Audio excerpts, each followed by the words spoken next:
Rasika, thank you so much for being a part of this conversation on CNN News 18.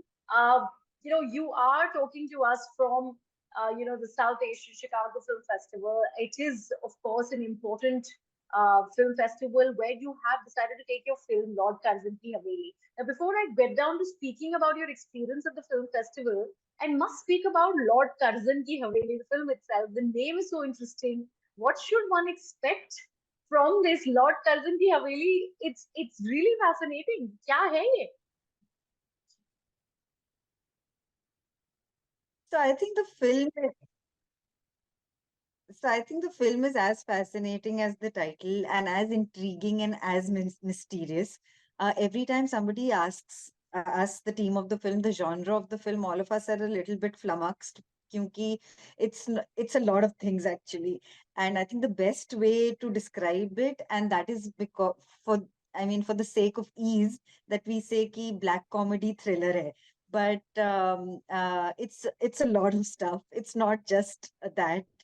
So yeah, it is as intriguing and as mysterious as the title. If I give away why it's called Lord Curzon Ki Haveli, then I'll be giving away the entire plot of the film actually. So unfortunately, I can't do that. But yes, the film, the intrigue that the title creates is the essence of the film. That's the kind of intrigue and mystery that will be present in the film throughout. It's essentially a film about five people in one room, and that was something which was very exciting for me, because that automatically means that it's very reliant on performance, very dependent on performance, and that is very challenging and interesting for an actor. Because a film like this, when the camera is always in the room and there are five actors who are playing off each other, is just such a delight and such a treat, and especially when you have actors like Arjun Mathur to play off. Now, I won't ask you more about what the film is all about, since you have pretty much, given me a background. But since it is got Lord Curzon's name, can we go down to conclude that कोई ना कोई Bengal connection जरूर होगा film में? Sorry, I can't hear you. The mic is going on and off. So The I wanted to connection's fine, understand. but sometimes I can hear you. Is this good? Is my audio fine now? Yeah, I think when you move, sometimes it goes. I'm not Okay, so sure. I'll try to be as static as possible. So I wanted to, I would not press you further to ask you what more can you tell us about the film, but considering the film has the name Lord Curzon, can we conclude that it's somehow based in West Bengal or it has some Bengali connection or no? No, not at all, in fact, but it has a British connection, of course. Okay, The film is okay. the film is set in England, and Yep. it is about people trying to find their identity, Asians trying to find their identity. In one sense, the film is about a lot about Asians trying to find their identity in another country. Okay. Rasika, you are on a high. You've just received a nomination as far as the Melbourne Film Festival is concerned for Delhi Crime. The Best Actor Female category. That's also a great feat to achieve. Winning and losing is a different ball game altogether. But at international film festivals, your entire effort, your entire product is recognized, really speaks volumes. So this global sort of perception that now OTT is getting through the content that we are seeing, whether it is on Netflix, through Delhi Crime, or even other spaces. What do you, as an actor, how do you feel about that space? Actually, what you've asked is something that I've actually been thinking about in the last 2 days, because I cannot tell you the kind of fan following that Mirzapur has in Chicago. I'm amazed. I've only been asked this question for the last 3 days that I've been here, and I'm like, wow, people here really do follow Mirzapur. So the kind of access that streaming services have given actors, like the kind of access to a wide audience that streaming services have given to actors like me, is really something that I had never imagined, And being at a film festival in Chicago in the last 3 days, and the kind of feedback and the kind of appreciation and the kind of involvement that people here have with my work has been very heartwarming. And I actually hadn't realized it so much, and so it's really, and somebody was asking me the other day that, how do you feel about this? And I was like, I started with independent films through festivals, and it was always very nice to have that kind of boost in your career early on. In fact, the first lead part I had was in a small indie film called Share, which premiered at Chicago 12 years ago. The last time Wow. I came to the city was in 2011. And I'm so proud to be back here with another independent film like Lord Curzon, and at the same time be doing shows and series which have access to a wide audience, which can be called mainstream. So it's so nice that there are opportunities like this for actors like me, where we can continue to do the work that that we've always done, and do mainstream work with which we have access to wider audiences. So I think that's a really real gift in an actor's life. And the last 3 days have really made me appreciate that. So would you call this coming full circle now that you've also received an award while you've returned to Chicago? Yeah, it is, and I was actually feeling quite senti about it. I was feeling really like this all come together in a very beautiful way, and uh, I just felt that it's really a privilege to be able to sustain a career for so many years and to be able to do so many different things within that. It's not an opportunity that many actors get. When you come to film festivals like this, you also meet a lot of people who are just starting out or wanting to start out, and they're all sort of networking, and they've just made their first film, and they're so passionate about cinema. And it's so nice to be around that energy, to know that that's how you started also, and that led you to beautiful and special things, and that you can sustain a career and have opportunity to do a lot of variety of things in within that in the last 12 years. I feel very privileged. So how many people asked you how when is the next season of Mirzapur coming? How soon can we expect that? 100% Every of them. single person who came to the festival.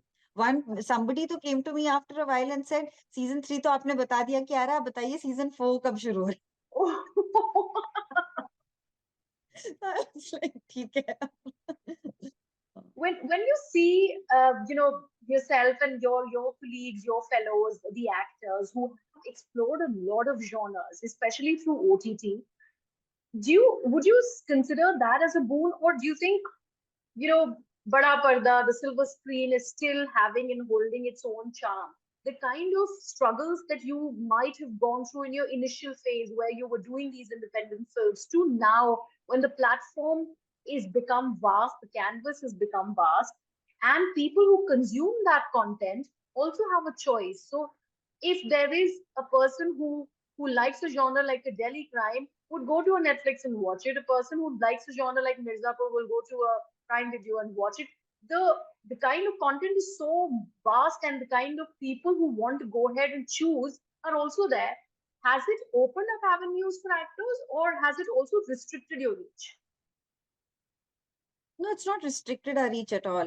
Like you rightly said, there are different ways of viewing, and there are different things to view. And I don't think that, and audiences have proved in the last few years that they are very versatile. It's not, you cannot, put an audience in a certain bracket and say कि जो Delhi crime देखने जाएगा वो पठान नहीं देखने जाएगा. ऐसा नहीं है. लोगों के टेस्ट अलग हैं. किसी टाइम पे आपको इस चीज की जरूरत होती है, किसी टाइम पे आपको किसी कुछ और देखने का मन कर रहा होता है. So audiences are versatile, and the ways of viewing is different also. Like you said, the theatrical viewing is a different experience versus the access to streaming services, where it's more in your control when you watch it, how you watch it, how continuously you watch it, how much you rewatch it, right? So I think that is a different way of viewing, and that is something that is special to people. As an audience, I like both experiences, for example, and I think many people do that. So it's not that one way of viewing is going to be more prevalent than the other. I think it's going to be both at different times and different sort of intensities. And I think the theatrical experience has come back in a big way. And Okay. I'm very grateful for that, because I think it really affects the whole ecosystem in a very positive way. And it's always good to have people go back into the theater and watch films again. And I think at the same time that no one genre is going to exist also. And that's the beauty of the last few years. And that's great for actors. That's not restrictive. As long as um, distribution systems remain fairly democratic, which so far in streaming services it has. I mean, my only fear is that if it tends to become um, uh, a need to stick to formula all over again, if it goes towards only subscribing the stars to a star system all over again, then that's going to be boring. Then there are going to be the same battles to fight again and again. But So, do you see that happening, considering there are more and more stars? And very recently, let's say a Kareena Kapoor made her OTT debut. It is a very well received film. But do you think that is going to happen, considering obviously the takers for a content which has a headlining face, a star face, would be more, considering the marketing is going to be pushing it, pushing the film more than a film which has actors who have been sustaining so far the OTT space and who've been dominating the OTT space?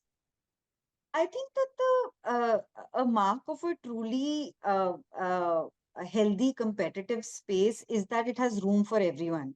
Hmm. So it's Hmm. not that a, a a leading star should not have access to that. They should. And but I think in the OTT space, even if you have uh, shows which have stars, they've done well. But there have been shows which don't have stars which have also done well. Oh, absolutely. So Yes. and what do you mean by doing well? It means that the budgets have not failed, right? That how much you put into this, you came out of it. Uh, uh, you came out of it making a profit, or it made something for the platform for them to be able to renew another season for the good content to continue. Hmm. So I Hmm. think that if decisions are made smartly, there is space for everybody. So so far there is. I don't Hmm. see a full monopoly happening at all in Hmm. any way right now, but yeah, we have to be mindful of the fact that uh, uh, uh, that uh, uh, that it continues to remain a space which is sort of pushing the boundaries in terms of telling stories, and not sort of falling into formula. But there's the good and bad in the OTT space also. There's so much content right now, ki it's difficult to say, even for me, I'm not able to keep up with it. There's some 15 shows releasing every month. I'm not able to watch all 15. So I cannot say ki there's more good than bad content happening. And what is good and bad content? It's so subjective, right? Something that I might like, you might not like, you might like, all of that. So so there is a fair amount of really bad scripts that I'm reading also, but there is some good interesting things also happening. So yeah, I'm not ready to go down that path yet where I say ki nahi, nahi, it's all becoming formulaic again and all of that. Hmm. But I think at every stage we have to sort of check ourselves on that. Has the weight sort of gotten reduced from what it was when the OTT space wasn't there? Would you say that as an actor, considering you were talking about so many scripts that are with you, that you have that choice to make? You can do an Adhura. It's a completely different genre. It has the horror genre also, sort of in that entire thriller and psychological aspect of it. So that's completely away from a Delhi crime or a Mirzapur. Lord Curzon we are yet to watch. I believe that's also is a thriller. So you have that choice to make. Do you think the choices have increased for actors also as much as they have for viewers? Of course, immensely. And that will always be directly proportional, right? If there are viewers who want to watch a variety of stuff and there are enough people making it, then we all get opportunities to experiment with different kinds of things.